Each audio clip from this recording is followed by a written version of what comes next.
sama gue dia. buka. Kalau ngomongin challenging kan foto tuh katanya ngeluarin banyak power dan energi juga. Iya. Kalau fotonya sambil tiduran ya udahlah ya. Yang paling challenging buat kamu foto di mana? Pernah yang outdoor gitu? Outdoor paling bikini doang sih. Bikinnya di pantai gitu.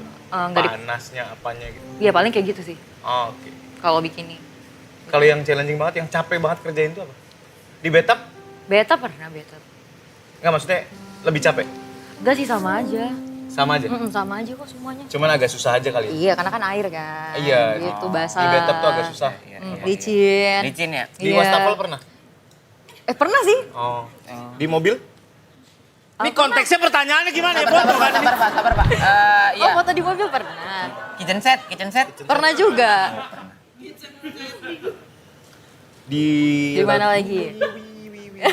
Di ini Di parkiran Alfamidi pernah nggak?